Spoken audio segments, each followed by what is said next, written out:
What's up, everybody? Welcome back to the channel. Welcome back to the vlog. Thanks for pressing play. Today we are taking the C8 Corvette Z06 back to the dealership. Yeah, we're gonna go get this recall done. What recall, you might ask? Let's talk about it. So here she is, guys. Looking great, sounding great. It's a beautiful day in Pennsylvania for a Z06 drive, but we are heading to the dealership. Like I said, we have to get a recall done. And you guys, you've probably seen the recall by now, but you haven't seen all of the details. And today we're gonna film all of it. So luckily for me, my dealership allows me to actually film while they're doing work in the back, so to speak. And today we are getting the recall for the gas thing fixed, because at the end of the day that could potentially cause a fire if there's any kind of overfill or spillage or anything, and we don't want that beautiful thing burning down. So I'm going to show you all the details, exactly what you're getting into, what's different, how long it takes, all of that good stuff.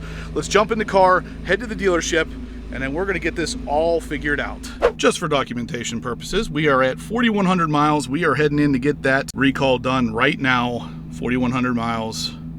Oil percentage is still pretty good. Transmission filter's good, but those will be getting changed once summer weather is actually here to stick around longer than a day or two. Thanks, Pennsylvania. But anyway, let's go ahead and head to the dealership. And like I said, there's a bunch of information we're going to cover today. I'm going to have Greg, who is the vet tech there at Cochrane in Zillionople, PA. I'm going to have him tell us kind of the process and what's different, part numbers, all that good stuff. So if you're kind of on the fence about this, or if you haven't had it done yet, I'm going to kind of show you exactly what to expect.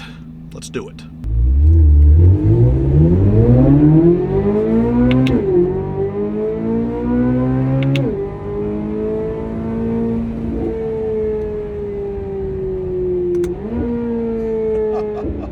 God, listen to that. That's insane.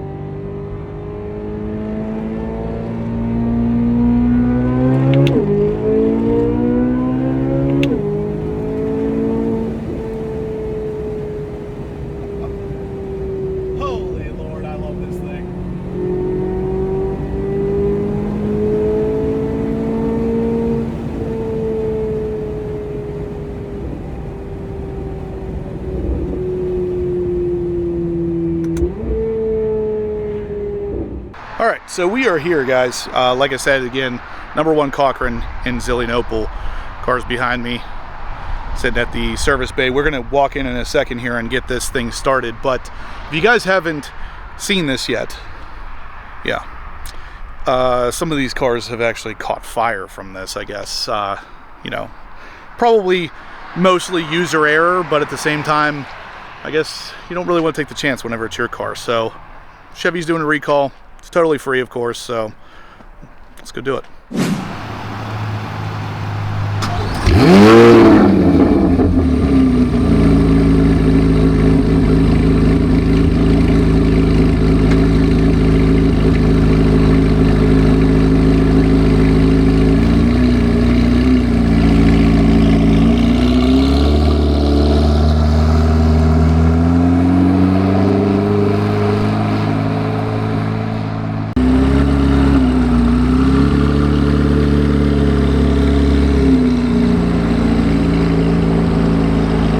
So for those of you wondering, that's the part number right there.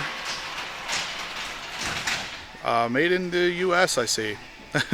But yeah, that's the part number. We're gonna be just pulling out that plastic shielding in there and replacing it. And I'm gonna have him kind of compare the two once he gets that one out to show you exactly what's different, because the new one is really largely the same. There's not really a huge difference here. So yeah, I'll show you in a second, but somehow the tiny little change that GM made apparently helps your car not burn down.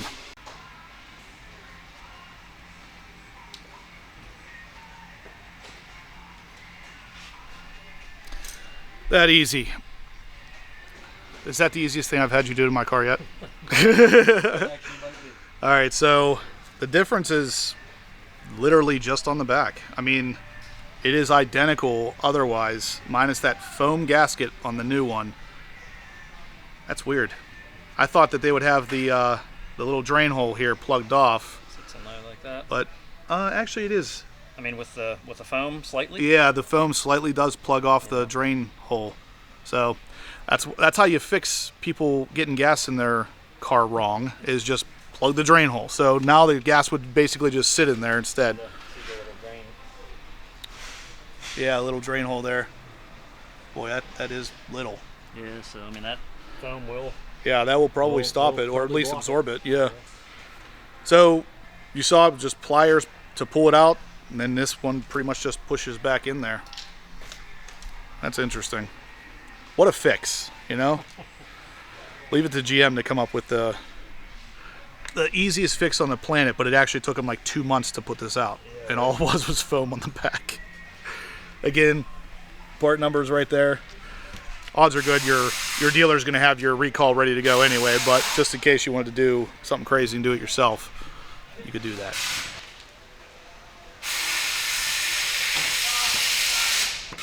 There it is. When it makes that click sound, you know it's all the way in.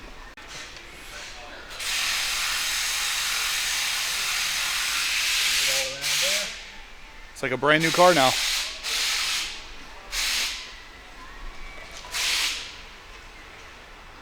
So yeah, not a whole lot to discuss with this, but obviously just a replacement of parts. This is actually the very first one Greg did, and you saw how simple that was. So you don't need a giant brain to do this one correctly, but yeah, that's it. Now my car won't burn down. GM promises it won't. That's definitely the least amount of time I've been here and the easiest I've ever had Greg do on the car, so I'm sure he's happy. So just like that, we are done. I was literally here for maybe 2 minutes. All right, guys, so there you have it. This was actually the very first one that Greg did, and he literally had the old piece out in like 2 seconds and the new one in maybe 3 seconds. It was a real quick, easy process. You guys saw the difference between the stock one and the new updated version. The part number, super easy to install, and this supposedly will stop any kind of fuel from leaking onto hot parts in your car and causing a fire. So kudos to GM for making a part that will fix this problem without making it super difficult to install.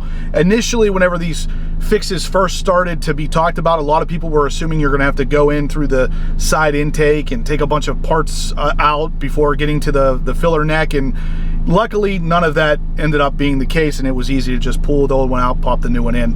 So yeah, that's it. Greg, always huge, big thumbs up to Cochran here in Zillionople. Greg knows his stuff, and even whenever it's his first time doing it, he takes his time. You saw the whole area was taped off, so there was no possibility that anything would slip and scuff the paint or anything. He always does that stuff. He takes care of these Corvettes as if they're his own. So that's, you can't ask for more than that. Anyway, guys, if you liked what you saw here, smash the thumbs up button. It's a beautiful day in Pennsylvania. It's almost 65 degrees here, and I'm pretty low on gas, so I'm going to take a nice drive, go grab some gas, and then just drive around a little bit. That's what these cars are for. You literally drive them, and that's what we're doing. So anyway, guys, subscribe if you haven't, and as always, stay obsessed.